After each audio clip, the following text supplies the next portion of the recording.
it's Coach Tori, and this is Raising Runners. We talk running, fitness, mental health, and so many more topics.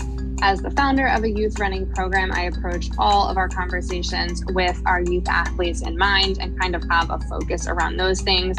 But as you will see, we are finding that all of these topics relate to runners and people who like to move and do fitness or anything like that. Relates to everybody.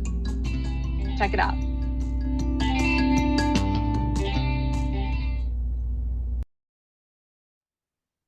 Hey, it's Coach Tori, and this is Raising Runners. And we are back with, I actually have lost count on how many times he's joined me at this point. Oh, it's 3? This is only 3? It's only 3. Oh my gosh. Okay, well, that is the ultra runner, 80/20 enthusiast, book reader, still animal rescue advocate. Wow, this is a terrible intro. Yeah. I definitely had more earlier today. It's my dad. Hi. Hi. Hey, T. How you doing?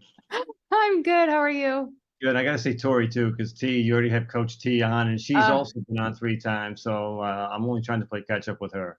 I know. She's the best. I'm sure she's not listening right now. But Coach T, if you are, hi, we love you. And she actually, for people who are Coach T fans, check out her Instagram because she is doing a free, like, I don't want to say intro to running, but it's like a free running workshop kind of thing for people.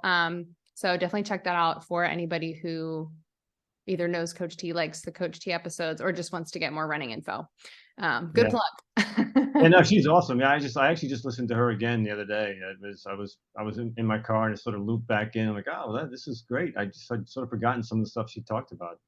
Yeah, so fun. And everybody keep your eyes peeled because she is an Olympic development athlete. So I think we're coming up on time to start seeing those kinds of events happening. So let's watch for her in the triple jump, I believe.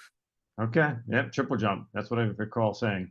Yes. And I could be totally wrong on if that's actually accurate still, but that is the last time we talked, that was what she was saying. Yeah. Maybe she transitioned to something else. Because I know she does some other stuff too, but maybe I'll have to check in. All right. Anyway, so. By the way, last thing on her, I thought she was great last time because she was really candid about her mental health from a standpoint of just needing a break and taking some time off and thinking about things. I thought that was really relevant with what you're trying to accomplish. Yes. No. And you know what? She's so great because obviously she's a coach for people, not just like in fitness, but in just like wanting to achieve goals and stuff.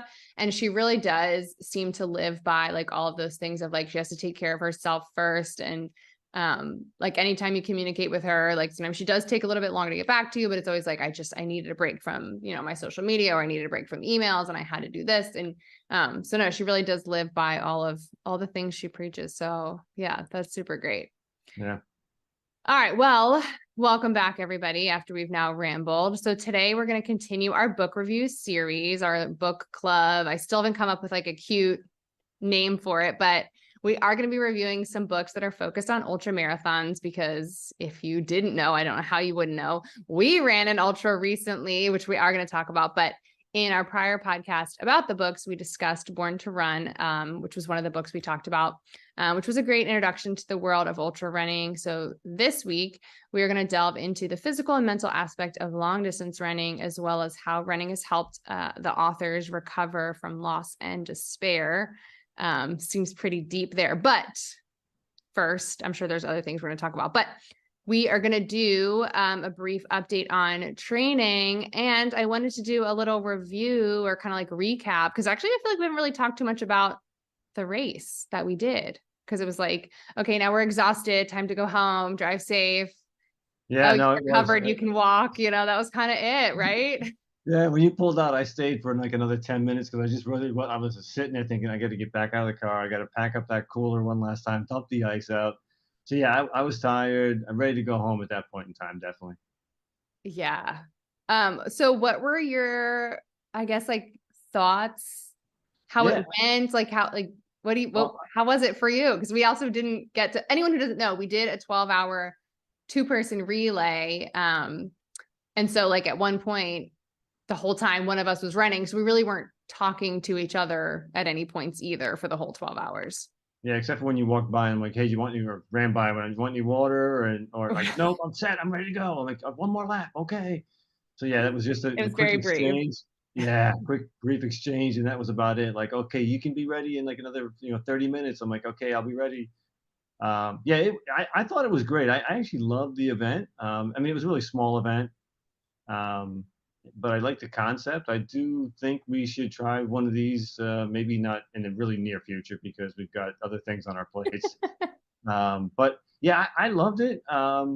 I like the setup where, we could do like, you can go out and run 10 miles and then tap, and I can go do 10 miles. And so I did like that setup. I also like took a couple notes. I'm like, I felt like I wasn't prepared for certain things like food.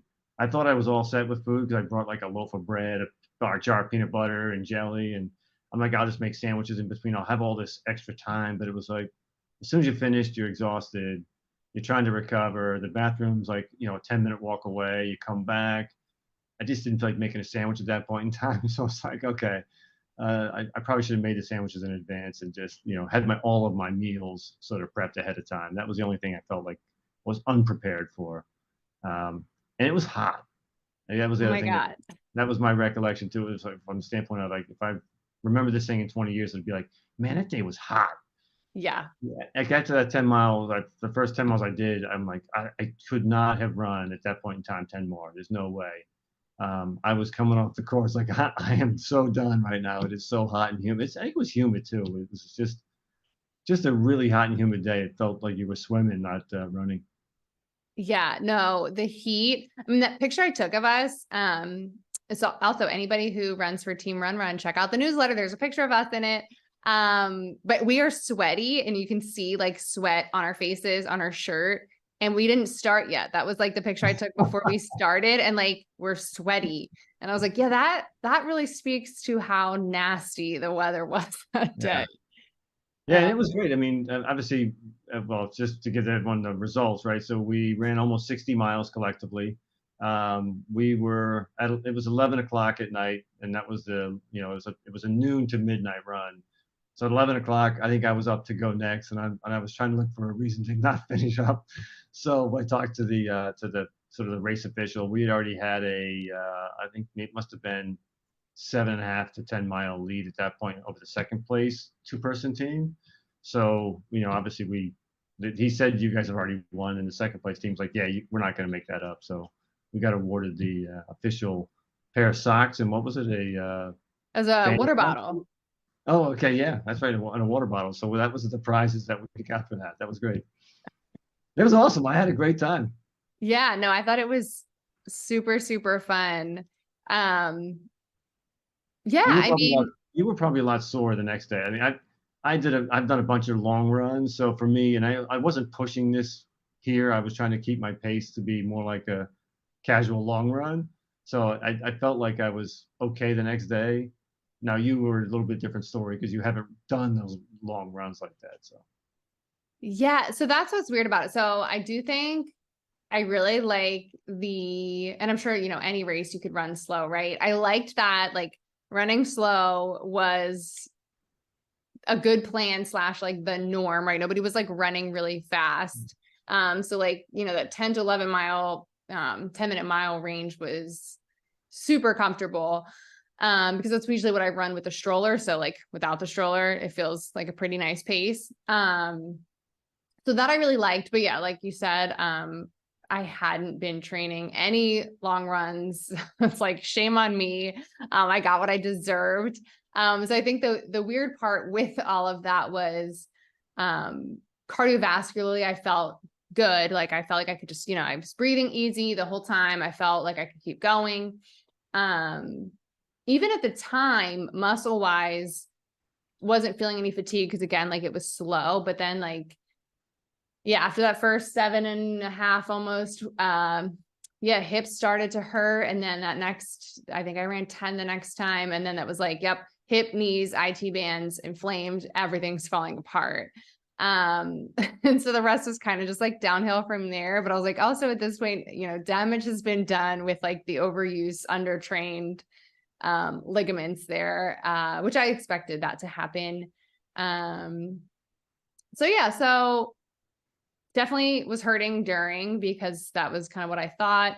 Try to adjust my stride a little bit to compensate. Had a few things like work and walking, running kind of worked. Just like getting through it also kind of worked. But yeah, the next 2 or 3 days, anytime I bent my knee was like excruciating pain. And I was surprised about, I had like a lot of quad soreness the next day, which I don't ever get. So I must have just been like running weird to compensate for everything hurting while I was running. But yeah, I mean, lessons learned. Yeah, training actually is important, even if like you're not running fast, right? So like, just like how I said, I felt like I keep going, and it was like not hard for me to do, but because I wasn't used to like those high volumes of miles, I kind of did a number on my body. So yeah, super fun. Would love to do something like that again. Yeah, I have to change my electrolyte drink, because that was the other thing I didn't think of with how hot it was. I really didn't think I was gonna be drinking more than like 2 of them, and God only knows how many electrolyte drinks I drank just to survive the heat. But I feel like it messed up my stomach for like the next like 3 days. I was like not feeling so good. So yeah, that was the only other weird thing. But Yeah, I didn't even mention hydration, right? Which was like you brought 2 gallons of water. I brought like a gallon and a half of water, and we were just, I mean, it was probably half over. We're like, yeah, we're not getting enough water. We're almost out of water. it was Yeah. 5 p.m. when I had just taken a break, I think around 5 or something like that. And yeah, that's when I texted Josh, and I was like, I don't know what time you think you're coming, but like bring lots of water, because we're not even halfway done and we're done our water. Like, Yeah. what is happening? Yeah. Although I will say at the end, I lost my appetite and I lost my desire to drink. So that last like hour or two, I'm like, okay, I thought I was really thirsty before then. So it's not a great sign, I think, that when you sort of lose your appetite and you lose your desire to drink. So you sort of either you pass the point of hydration. I'm not sure what was going on with that. Yeah. Yeah. No, that's definitely not good. I think that definitely happens to people. I started drinking less, I think, because I also was then like confused by not sweating anymore once like the sun went down and it wasn't as hot. But yeah, when I went home, I think I crushed like a whole bowl of raviolis at like 1 a.m. Yeah, it was gross. But yeah, no, that was super fun. Okay, so real quick, now I'm like, we're already, 15 minutes in and we're still talking about this. Um Well, I'll be fast on the book review. So well, right, because I haven't this is read what any the of the purpose we're books. here So. for. But I'll be quick, but clear. You came here for this, but we're just gonna keep talking about our own stuff instead. Okay, so I'm training now, well, to recover, because I'm still like, can't run more than a quarter mile without pain. So that'll be a fun journey. But we are gonna do a mid-September half, right? And then Yep. a November marathon, Thanksgiving week, I believe, marathon. You are doing a full marathon in a month, less than a month. Yeah, 4 weeks. August 27th. So Okay, yeah, so yeah, a month. yeah, so I'm a little, I say worried. I don't know if worry is the right word, but yeah, the other ones I've done recently, I felt like, I haven't been pushing myself that hard in the race to Mm-hmm. where I had the risk of sort of not finishing. Right. This year, I'm planning to race this one, so we'll see how it goes. Yeah. Okay. Yeah, yeah. So I'm looking forward to it. I'll let you Feeling know how it good. goes. Yeah, feeling good. You got your speed workouts in. Yeah, yeah. I kept my training. I did go a little easy the following week after the ultra we did. Mm-hmm. But yeah, I'm right back on where I was. 10 on Monday, 5 to 7 on Tuesday. Supposed to do a long run tomorrow. We'll see. All I was right. supposed to do it today, but I had to go see. I had to go see Matt today. So I shouldn't Okay. say had to. I went to see Matt today, Yeah. though. I had to Which see is my my kids. son and his son. I had to see my grandson. So Yeah. How fun. yeah, Okay. Yeah, get that long run in. And then you are gonna taper for this race, right? I will. Yeah, I'll taper for this one. I think. Yeah, we'll have to talk a little bit about what the right taper looks like. 1 week, 2 weeks, how do we lead into that? Well, So. it should be 3, but I put on your calendar 2 Okay. because of how things have been going with timing Yeah. and everything. Yeah, we'll chat about it. Okay, anyway, enough with that boring stuff. Yes. Next. Hi, everybody. Just listen to us having a phone conversation. Shall we get into book reviews? Okay, let's get into book reviews. So, do you want to tell us all the books that you read? Because I read half of one book. Yeah, I'll and again, as I always say, I use the word read loosely. I did read the first book on the list, and I listened to the other three books, and that does make a difference in the experience sometimes, depending on the type of book it is. So the four books we're going to cover that are all, I guess, ultra running related is The Rise of Ultra Runners, and that's by Adironand Finn. I think I butchered his first name, but that's okay. Um, the overall rating on Goodread is 4.38, and these are also ranked in the way I sort of have put them myself too. So I have that one as my top ultra running book, other than Born to Run. Um, the next book that we're going to cover, so that's the only one written. He's a journalist slash, I guess, author who had run marathons. So he was this book, and we'll get into some of the reviews. We'll talk a little bit about this. Is his experience over the sort of a 2-year window of training for ultras, going into some of these qualifying ultras for the UTMB, and we'll get into what that is in a minute. But the book's written from his perspective and is really about him introducing individuals and various ultra marathons globally. And I learned a ton from the book. The next three books really are all written by former high level ultra marathon runners. Scott Jurek, probably the most decorated U.S. Ultra marathoner. Dean Karnazes, who probably the most media published ultra marathon individual. We'll get into him. His book is called Ultra Marathon Man. And then Marshall Ulrich. He's a little bit older. He's 72 now. But this is his exploits back in like 2008 range. And it's titled Running on Empty. So the way I'm going to do this tour is just I'm going to read some of the reviews that I got off a Goodread, and I picked these out because of the information they conveyed. Mm-hmm. And I thought they sort of captured what I was experiencing when I read the book. So I'll start with Danny Schiff's 5-star rating of um, the Rise of the Ultra Runners. All right, first book. Author Finn not only races everything from UTMB, the Super Bowl of endurance racing, to a track ultra, to races in the US and the Middle East. He meets with professional runners, sharing topics ranging from sponsorship, FKTs, which is fastest known time, and Strava. But part of this book that which distinguishes itself is the deep dive into some of the deeper questions surrounding such an all-encompassing hobby, sport / obsession. Questions explored like, does happiness need to be earned through struggle? Do we pursue suffering so that we can appreciate the victories in our everyday lives and know that we are tough enough to confront them? Is too much running bad for our health? Why Kenyans, the world's greatest marathon runners, know to listen to their bodies when they are hurt, while the best ultra marathoners will ignore the pain to get to the finish line. So that's his review. It's a 5-star review. He did like the book. There's a lot to unpack there. I picked that one because it does give the listener here sort of a sense of how the book is written. There are a number of people that sort of compare it to Born to Run. Okay. That it sort of talks through a lot of different.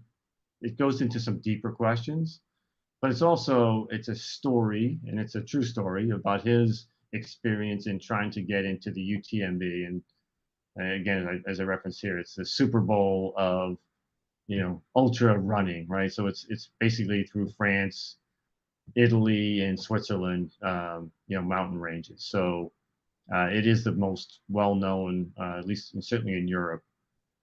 So it is the prestigious run race. And so he was trying to get into that. And to get into that, you got to qualify by doing other races, certain other ones. And so he goes to those. But what he does, for example, Comrades, which is it's called Comrades Marathon, but it's 55 miles in South Africa. It is the history of that race, why the awards are given, what are they named after, So for me, as someone hasn't been that familiar with ultra marathons, it was a great book, and so I loved the book because it did provide me a lot of good information. Not everyone loved it. Let me read you a couple more reviews. Are these from the not love people? No, this is still from the love, a little bit. Okay. The other thing I was going to mention was he does mention that it's a hobby slash obsession slash sport, and I did think that was interesting use because I wondered, like, is it a sport? I guess it certainly is a sport, but it's not a sport where people make a living at it, right? There may be some sponsorships, but it does feel more to me akin to a hobby and slash obsession. It does feel people are obsessed with this and it's a hobby because there's not a whole lot of prize money, if any, in most of these races. These are for an award, for a belt buckle, for you might again get sponsorship, but you're not winning prize money, which you would for like the London Marathon or any of the high profile marathons. Yeah, no, that's so true. It definitely, there is like a distinction. We were actually just recently talking about even just like the drug testing and different kinds of like ways it's regulated and how that's way more laxed in like the ultra running community as well. So yeah, that is kind of Yeah. interesting. Yeah, and it's not the most diverse probably sport either, I'll say, right? And I think Yeah. that's what, Finn was getting at to some degree is, why aren't the Kenyans, who are the best probably long distance runners in the world, dominating this sport? And it's not to spoil a little bit of the surprise, but it's not really a surprise. It's they choose not to do these because there isn't prize money. There isn't a way to make a living by doing these long distance runs. Plus, there is a high degree of risk for injury for them, and their livelihood is running these marathons where they can win prize money.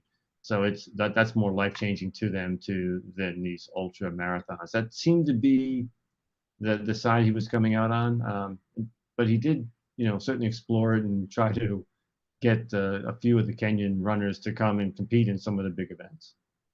Oh, cool. Um, Letitia Moffat, 5-star review, just basically said, Finn is a terrific writer, and there's enough of interest here for any reader, whether you run or not. And again, I felt the same. It's interesting if you like knowledge, if you want to understand a part of a world that maybe you're not familiar with. He does a great job of introducing you to a lot of the key athletes through interviews with them, and not just like a topic, but like he'll go to their house in Colorado and spend 3 days with them and talk about his entire experience with these athletes. So you get to know them a little bit more people versus just runners. Oh, cool.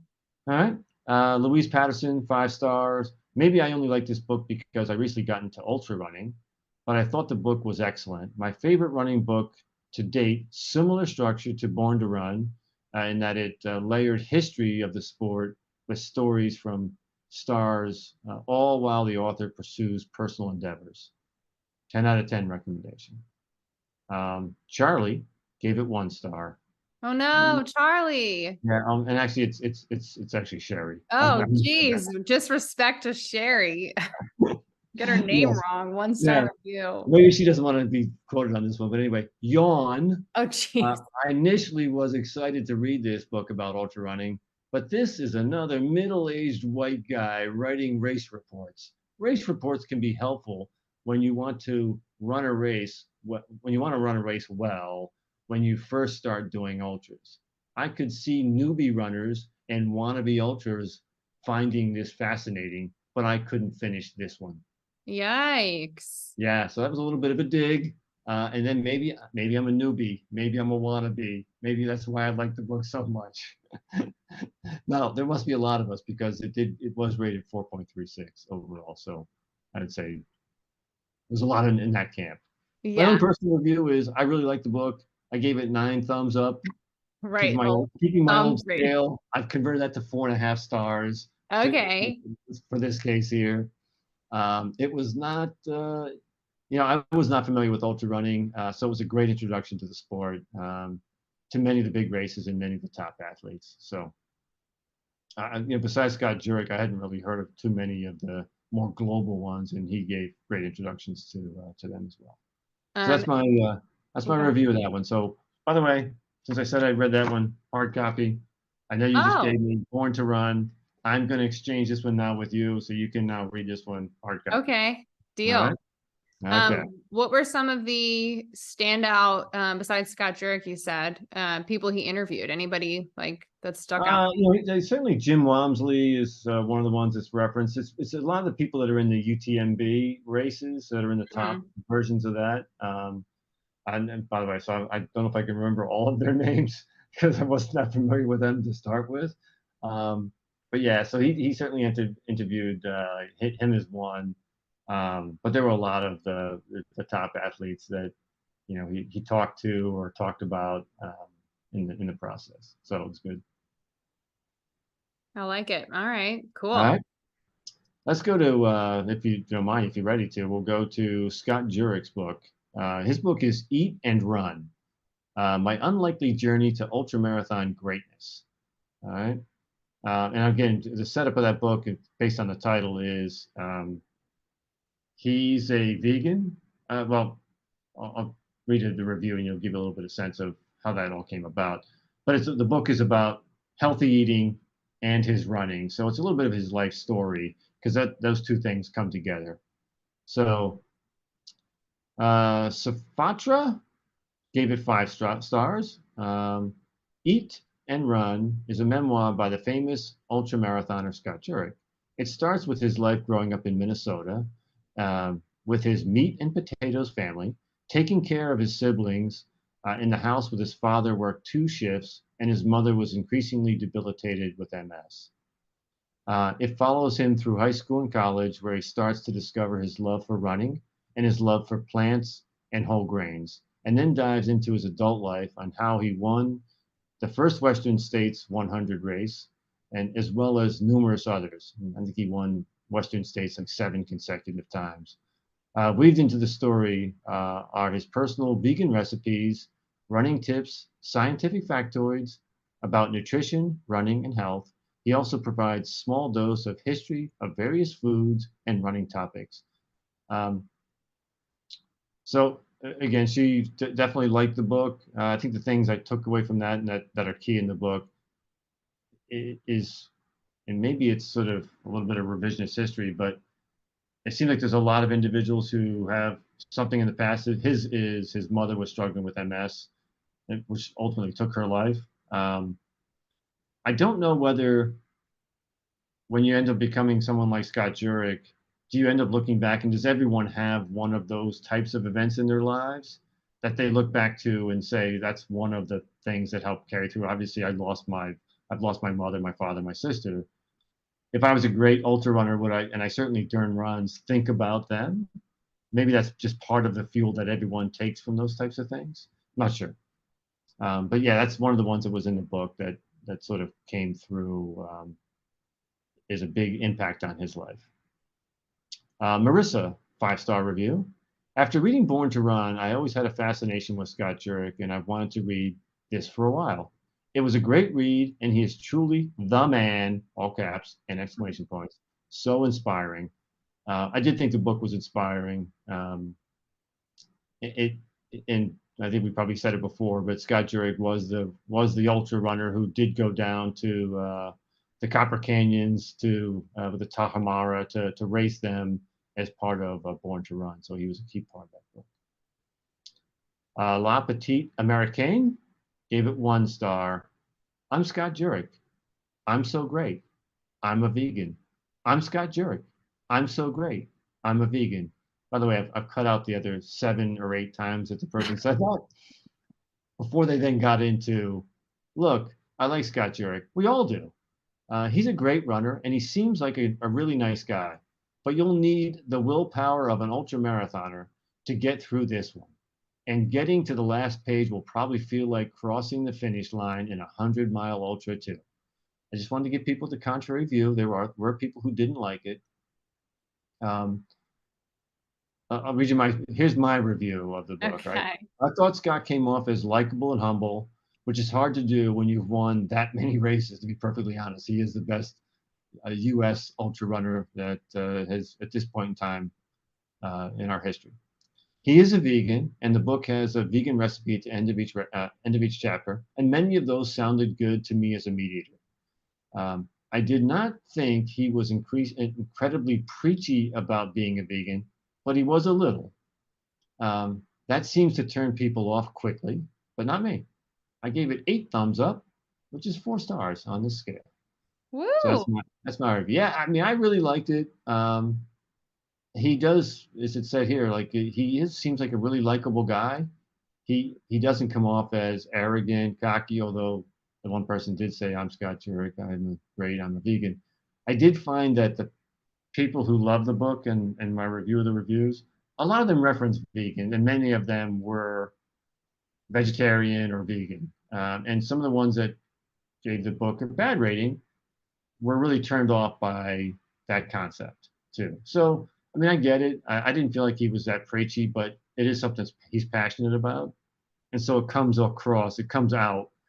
And when you're listening to this book, it does sometimes feel a little odd because you're listening to a chapter, and then suddenly it'll just say like, um, tofu tacos, and it'll start reading. I'm sure in the book it's just a copy of a recipe, but when an audio book, they're reading out every ingredient and like, okay, I get it. So it's probably a better one to physically read than maybe listen to. Did you try any of the recipes yet? Probably not. I won't say I tried them fully, but no, I certainly I grabbed a bunch of corn tortillas. I've probably eaten now 24, 48, over 50 corn tortillas since we did the ultra. Oh my Um, gosh. yeah, they're the small ones, Yeah, but they are little. Corn tortillas are always tiny. yeah. So that seems like I've added that to and that was one of the things that was referenced in one of his recipes. I'm like, you know what, I could almost make like those tacos like nonstop. So I've been eating a ton of like tacos. Yeah, I did that after I read Born to Run the first time. I was like, if I just only eat like tacos for the rest of my life, like maybe I'll be really good at running. And I think I Yeah. did it for a couple months, probably not that long, but yeah, no, that's so funny. Well, vegan is kind of one of those things too. It's like CrossFit, right? You do it, you're into it, you find a way, even today. So, Maria does CrossFit. Love Maria. Hi, Maria, if you're listening. But we're all hanging out and playing with the kids. And I think I said we were crawling up a hill. We're doing like bear crawls or whatever. And she's like, speaking of bear crawls, CrossFit, the games are in a week. And I was like, we have to, right? You can't Yeah. just you can't It not leaks talk out. about it. No, but like something that you're that passionate about, it becomes a little bit almost like a religion that it just comes out. Like again, I'm not offended by it. I'm not turned off by it. I think it's fine, but I do understand people are. Yeah, that's true. Yeah. So that's so That's again, a good one. I put in again those two I put into one category.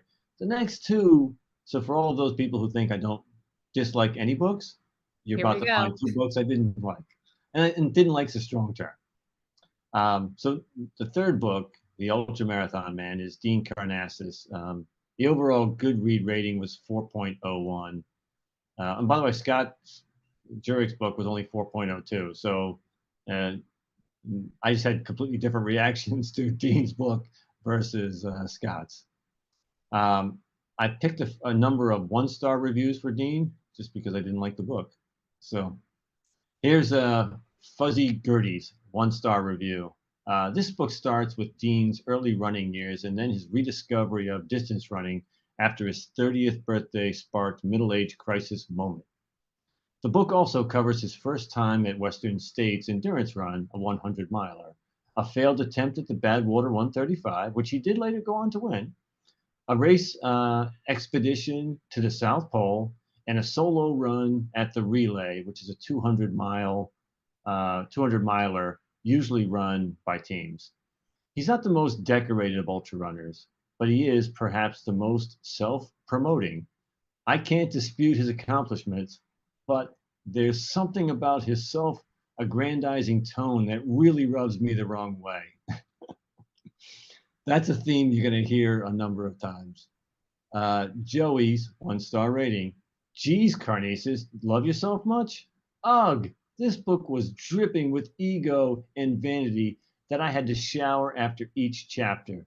The author's narrative style is to drop outrageous claims of training and competitive feats of endurance in a matter-of-fact sort of way, as if to say, really such feats mean nothing to me at all. but I am sure you little people will find tales of my exploits wildly amazing and totally entertaining. This book is awful. Hard pass on this one. Recommended to no one. Wow. Okay, I Joey didn't was not a fan. no, not a fan. I didn't No. read this book. Well, surprise, surprise, I didn't read like any of them. But um and you can tell me if I'm wrong, but like if you're writing a book about yourself, like it you kind of have to be to some extent like you're talking about yourself, right? Which Yeah. is like can be really hard for some people. But if you're writing a book about yourself, like you have to actually write about yourself, right? Am I like No, misunderstanding? you're not wrong. I think what's here is the difference is, I guess, is Scott Jurek can write about himself and not sort of like talk about his body fat percentage and how his biceps and how he was on these shows and they all thought he was hot Oh. and I think the other thing that was that rubbed me the wrong way was every story felt embellished. So it's Oh. like yeah, so it's like he has this encounter with someone at the Taco Bell, and like the way he tells the story, it goes on for pages and pages, and it's like it just sounds like as you're reading it and you're picturing it, it just sounds like something that really didn't happen that way, and he's sort of changed the facts a little bit to make it sound better, and and it's like it just doesn't work. Like it just feels false. Okay. Um, Yeah. yeah, and so and his some of his modesty feels like, false modesty. So, like so and that seems like the theme that you're gonna hear a lot about this. That was the first review. I read Okay. that one because I think it gave you a little bit of sense of the book itself. The book is about a number of the ultra running experiences that he had. And I will say, when we come to a moment, he did do a good job in some areas. So Anne Savage gave it a 1 star. I'm not going to read all the trashing that she did on it, but she did pick out a part that I thought was relevant. Where this book shines is in the description of the races themselves. The writing about running is good enough to put you into the 100-mile or 200-mile treks with him and feel the taste of what it's like to endure something that brutal. So, unlike Scott's um, book, you seem like you'd almost glanced over some of the races that like talked about this race in a little bit of detail, but then like 3 other races go by, you don't hear really much about them. Where Dean, it went on for chapters, like an individual race would go on for so long, and you did feel like the amount of pain he was going through because he did describe it in an in-depth process. Now, I don't know whether it was intentional because I think it feels like based on the reviews, maybe he's just painting himself like, look how hard this is. It's like I can't get up, I can't move, but he always managed to But get I up did it right. and go the next mile. It's like I'm never gonna finish. They're gonna call it now, and it's like I got up off the mat and I went on again. So it was just kind of like that stuff. Um, Again, it rubbed me the wrong way, and it rubbed a lot of people the wrong way. But I did feel like that's one thing in the book that I did take from it was his descriptions of the events. You did sort of feel the amount of pain that he was going through in that process. Sarah Hanley, 1 star. This book is hard to finish. Beyond the author's huge ego, false modesty, and utter terrible writing, I didn't learn anything from anything that I could use in my own ultras. Um, Really baffled by all the positive reviews. I feel bad writing such a negative one. But wow, this is a dog of a book. No doubt Dean Karnazes is a incredible athlete, but a humble one and a writer, he is not. Yikes. People It's hate almost like this book. it's almost like a Yoda moment. Humble one and writer, he is not. That does sound like Yoda. Yeah. Emily, 1 star. Feels weird to criticize an autobiography by an athlete as feeling self-important, but there you go. Also, my main takeaway was that Dean Karnazes was a man who thinks sending a tampon to a friend is a funny joke. Good grief. Is he sexist too? Is that what that means? I think that's what that means. I think one of his maybe friends didn't do well in one of the races, and he sent a tampon to him, Oh Lord. implying like, "Oh, you're a woman," like kind of Oh thing. yeah, because women don't Oh, dominate no, women can't ultras. compete. Women can't compete. Although There's a lot of great women out there. And by the way, I have to also apologize to you and all women right now because we did 4 books that were not about women ultra runners. I will say I tried to when I ran the list, it was like, hey, give me the top 10 books on ultra running. They were all male, so women are Yeah. underrepresented because there are. I did watch a documentary on Courtney Dahlwalter. To Walter, yeah. Yeah, fantastic. She's Courtney, unbelievable. write a book. I think she, Yeah, write a I don't know book, if she man. If did. she hasn't already, she needs to write one. I We'll couldn't have to find it. check. A couple of the other reviews. Marty, 1 star. This guy still does. I'm sorry. The stuff this guy does is all pretty awesome, but he's way too full of himself, and it ruins the book. Darla, 1 star. Stick to running, dude. Oh no. Steve, 1 star. What a self-serving ding dong. Yikes. Yeah. And then the last couple things I had was on his own Wikipedia page. Um, here's the criticism of Dean. Dean's achievements have been derided among some runners as tainted by hyperbole, and that his fame is primarily due to self-promotion in the media rather than top athletic performance. The president of the American Ultra Running Association noted that he is not even in the top 10 of runners. Former elite runner Weldon Johnson said Dean's biggest accomplishment is not running, but in marketing. Ultra runner John Morlock defended Dean, but also noted Carnassus was very good, not great. He's not a racer, just a very good performer. That's the guy defending him. Last thing on Dean before I do my own review. On August 12th, this is also in Wikipedia. On August 12th, 2022, Carnassus claimed in an Instagram video that he had been attacked by a coyote during a race in the Marin Headlands. National Park Service rangers noted that his story did not match biologists' understanding of coyote behavior, and that his injuries appeared to have been sustained from a fall rather than an animal attack. Oh my gosh. They're Okay. basically calling him a liar. Right. Yikes. Yeah, and in Wikipedia, although again, Wikipedia, you can love it or hate it. My Who's review is if you get bothered by someone who seems to be bragging all the time about themselves, then do not read this book. If it doesn't bother you, if it doesn't rub you the wrong way, and you're able to block that out, it's not that bad. Overall, I would say it's 4 thumbs up / 2 stars. So I not can't your say fave? I didn't hate the book. I did. I didn't like him, which is Okay. tough. You read a book about somebody and you don't like the individual. It's like this guy's a real. He just strikes you as one of those guys. Yeah. Well, Dean, send me your book and I'll defend you. No, just kidding, because he's ever gonna hear this, right? My dad Well, hates you, but if you send me the book, I might like you. yeah, yes. And then the book that you were reading during the Yes. ultra, listening to during the ultra, number 4, Running on Empty, Ultramarathoners Story of Love, Loss, and Record-Setting Run Across America, Marshall Ulrich. Overall rating on Goodread, 3.76, with 2,400 different ratings. Few ones. Here's a 5-star review from Tina Ann McGuyan. This book is about Ulrich's experience in running across America in 2008. He was already an accomplished ultra marathon runner, and this challenge tested his limits and his capabilities. Readers will appreciate the planning involved in running a 3,000-mile race.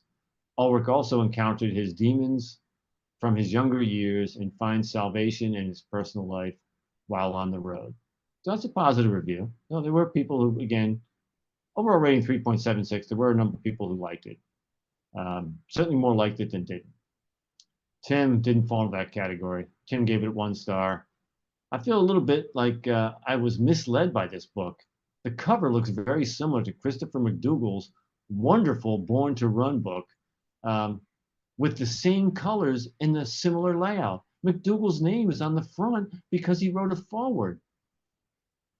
But where McDougall gave us a wonderful exploration of running exceptionally long distances. In Ulrich's book, we get an exploration of Ulrich, who, how can I put this nicely, comes across equally as narcissistic and vindictive jerk. I'm not generally a person who seeks to judge people on their life choices, but Ulrich's book kind of forces the reader into that position. There are a lot of great books out there about running. This is not one of them. Oh no. Tim. Yeah. And the next one will come into Dan Ward, 1 star. This book should really be called A Selfish Jerk Tries to Ruin His Fourth Marriage Through Running. Well, that's kind of what I said. Yeah.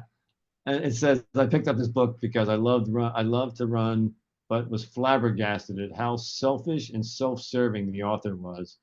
He achieves his goals, but hopefully this book is a cautionary tale on letting your hobbies take over your life and cost your family relationships. Because it was clear in the book, like it was like, oh, he was in this relationship, he gets divorced, he gets divorced, he gets divorced. So it was, you think he was on his fourth relationship. And his Run Across America, which is a big part of what his book is about. I mean, it's an incredible accomplishment. You're talking about running for X number of days, whether it be 2 months or more or less, from that. You're running 60 to 70 miles a day. So an incredible feat. But again, this didn't come off as much as a likable guy. There was some tragedy, as you know, from the beginning of the book. Right? His first wife, he didn't get divorced. His first wife passed away. So there was some tragedy in his life too, and that's actually when he started running, was when that was ongoing. That's probably where you were in the book when you texted me during the run and said, "This book is so sad, I can't read it." Yeah, I think it was that part, and he's talking about having to plan to raise his like toddler age daughter without his wife because she's dying, and I was like, yeah, nope, I'm sad, can't read this or No, that's listen not to this. not uplifting enough to anything. So my review is, I'd put this in the same box as Dean's. I definitely did. It did not rub me the wrong way as much as Dean's did, but there are definitely better books out there about running. So for that, it gets 4 thumbs up / 2 stars from me. But again, if I was gonna, rank them, I did think that Dean's was a little more annoying in his personality. It came through. So versus Marshall. Yeah.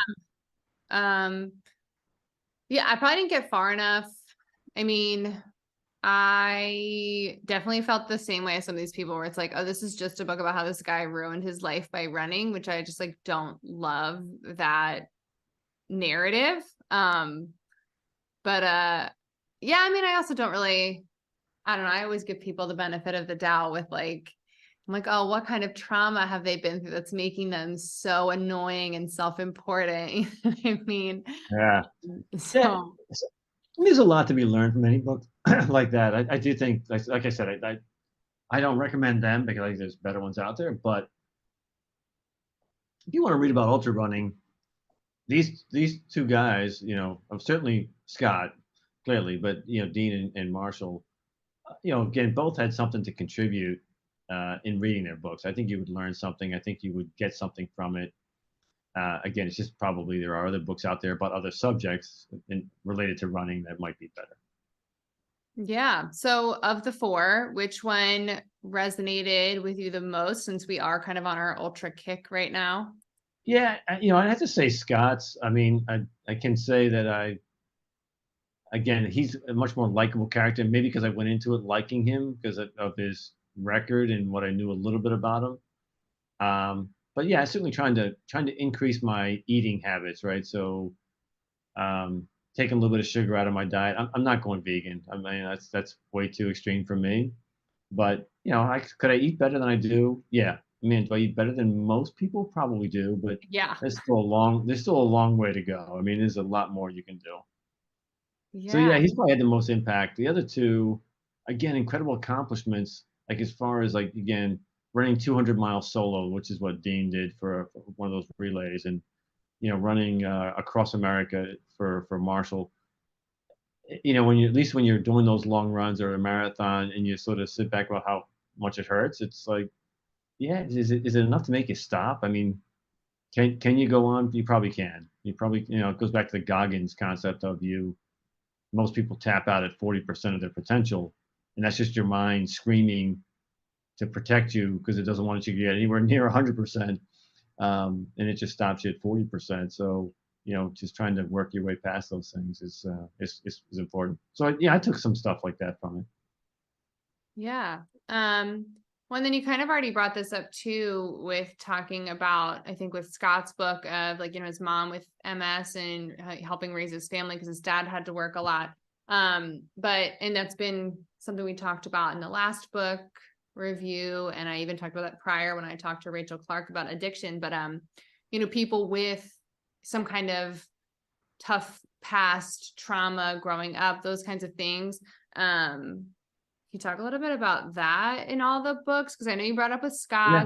I sort of mentioned it with, why Marshall Ulrich is the way that he is. But Yeah. No, might you're be right. I more. mean, like Rise of the Ultra Runners. He one of the people he talks to, and I don't recall her name, but she was a recovering addict. And she talked about just how going out on those long runs, gave her again, a feeling of high that she loved. Again, not the same type of high that she was getting as an addict, but again, it was just a great tool for recovery, and that became her new obsession. And it, certainly, and again, I certainly, although I trashed his book a little bit with Marshall, but we talked about someone losing their wife to cancer.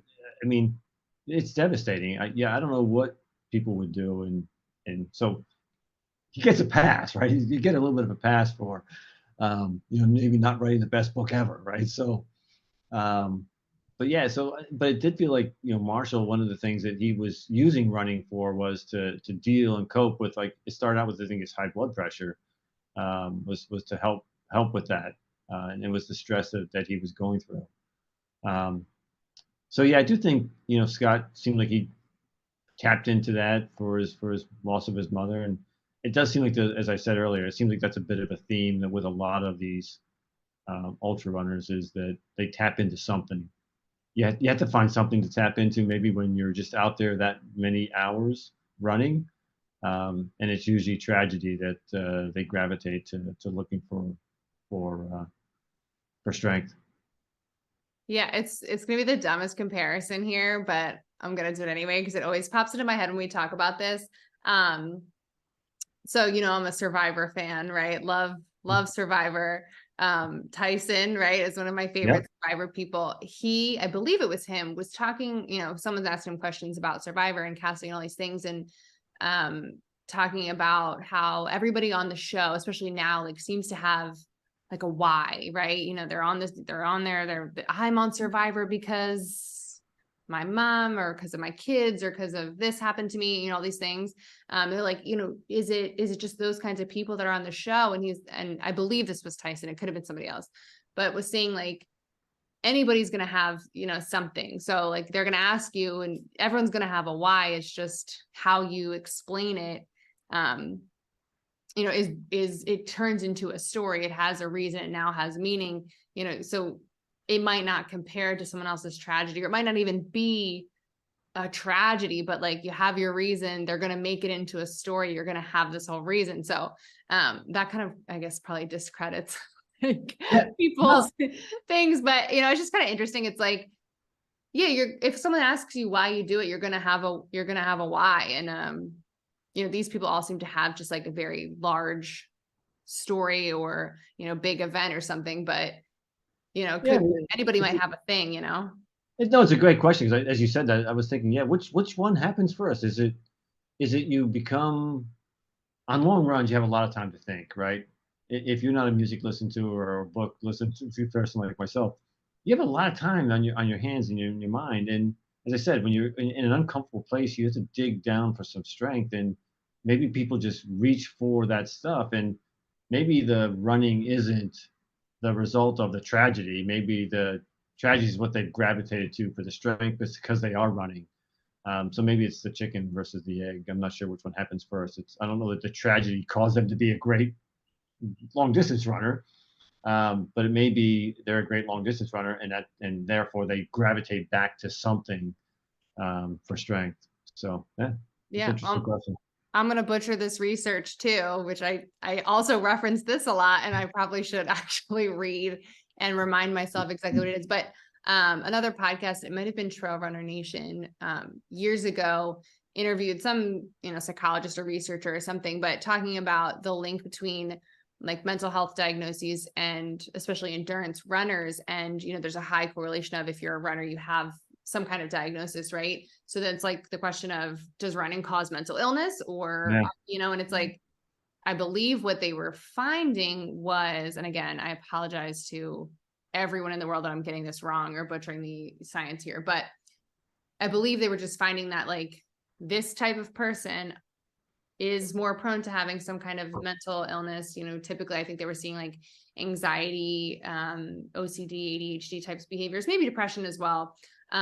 They also often finding running. So it's not like there's no actual real causation there. There just happens to be a correlation of like this personality type has these things, but also ends up being runners too. So it's just kind of interesting too, is like, what's all kind of intersecting that way as well. Yeah, you're right. You nailed it with causation or correlation, right? Which is which? Right? Which is what is the causation of the great running? So yeah, so I think all of the books touch on that a little bit. You know, I'd say all four books. There's always a why, and some of that has to do with tragedy. Dean's a little bit less clear, maybe, than in my mind than the other ones, but certainly Scott, Adaran Finn, and his referencing some of the runners, as well as Marshall. I think there's a clear why there. Yeah. And then because I know we talked about this too with Born to Run, especially, of like there were so many characters that you were able to love when reading that story. Actually, weird, funny, totally not even like that super related, but when I first started the podcast and I was just looking for runners who are just like, everyday runner, people who wanted to be interviewed for the show, I had Dr. Alex Luck Barnett on the show. She's married to Billy from Born to Run. No way. Yeah. Well, Yeah. reach out to them, because one of the things I was reading when I was researching for this discussion tonight was when in Scott Jurick's book he references that he got divorced from his first wife, and he just it was really just a sentence or two that just said like got divorced. His wife said she didn't think he was funny anymore or fun or funny, and found somebody else that she was in love with. It's just like that was it. And then so one of the other book reviews I was reading was like they didn't mention that his wife ran off with Barefoot Ted. Oh my God.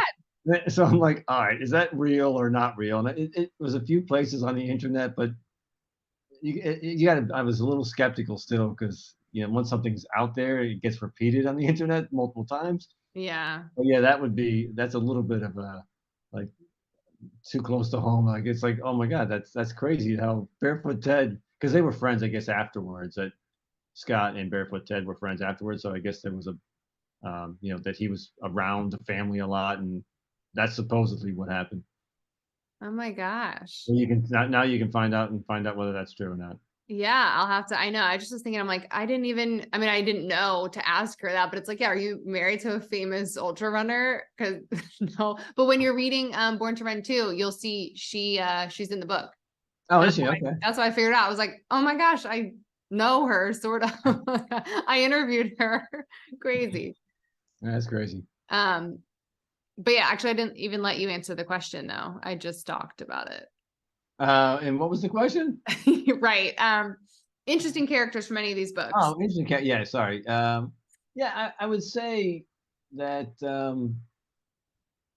that Scott's, I would say Dean and Marshall both didn't develop too many characters. They were so focused on themselves. Again, naturally speaking, in Scott's book, he had a best friend named Dusty, who was an interesting character, sort of a rebel from high school, and he seemed like he had a troubled household type of situation, bit of a troublemaker, who was on the ski team with him. So he became a friend throughout his entire, from the most part of his life, until the very end. They sort of, I guess, disconnected. But yeah, he was like his number two guy on a lot of his ultra runs, where he would come and help pace them. In fact, Dusty was the guy who would win, many of the races that they did initially when he was younger. until Scott became, got better and better and better and better. So he was one. And then I think in Adaran and Finn's book, The Rise of the Ultramarathon, again, his interview with a number of different individuals sort of introduce you to different characters. They're pretty high level, though. That's like, a few pages in a book versus being a character like in Born to Run that were there throughout the entire process. But they were interesting individuals. I think that's the only two I would sort of pull out. Yeah. All right. Any final thoughts on all four of these books? Yeah, just read them. Read and or listen to them. And again, I use the word loosely, but yeah, read. At least the first two minimum. And there's a number of other ones out there that you can read. So we'll do some more book reviews hopefully in the future. Yeah. So hopefully you guys liked this new format of the book review. It was a little different than last time. Still trying to test out some things. I think next time we're going to be doing videos, movie content, running wise. So check that out. And then we'll probably switch back to books again. So if you have any book suggestions, everybody, feel free to either email them to me at marykeyrunclub@gmail.com, or you can message on the podcast on the Anchor site, or you can find Marykey Run Club on Instagram. Either way, you'll find a way to let us know books to read. We will be also checking out, I don't think we've decided a theme for the books next because we're doing movies next, but I'm sure we'll come up with some kind of theme, but open to suggestions. We already have our movies picked, so no suggestions there, but you can always throw some out and maybe in a couple times from now, we'll check that out. Anything I'm forgetting? No, you nailed it. That was awesome. All right. Well, thank you so much. Yeah, I appreciate it. And I appreciate all your book knowledge, since you were really carrying the team here on the book front. Loved it. Thank you. All right.